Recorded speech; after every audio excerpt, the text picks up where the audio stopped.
Magandang umaga, kumusta po? Narito po ulit ang update natin para sa lagay ng ating panahon ngayong umaga po ng April 20, 2024 na kung saan sa ngayon po ay may ridge ng high pressure area na umaabot po sa silangang bahagi ng Luzon habang mayroon po tayong intertropical convergence zone na umiiral po sa silangang bahagi ng Mindanao at posible po itong magpaulan sa ilang bahagi ng ating bansa sa susunod na mga araw lalo na po dyan sa may southern part.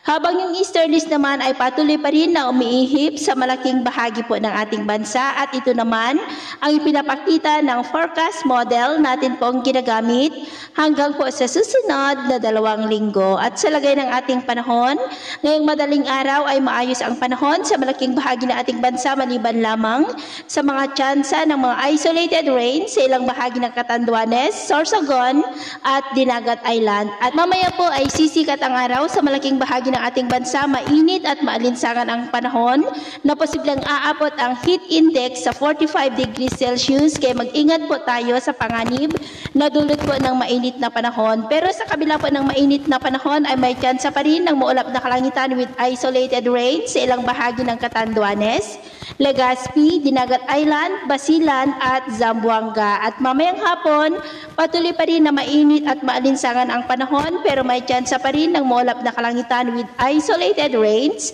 sa ilang bahagi po ng Apayao, Southern Leyte, Surigao del Norte, Zamboanga Peninsula, Basilan at Holosulu. At sa atin naman po ang mga baybayin, wala naman po tayong nakataas na anumang gale warning signals. Pero iba yung pag-ingat lamang po kung papalaot tayo para mas makaiwas sa mga sakunang pangkaragatan. So, yun po ang latest update natin sa araw na ito.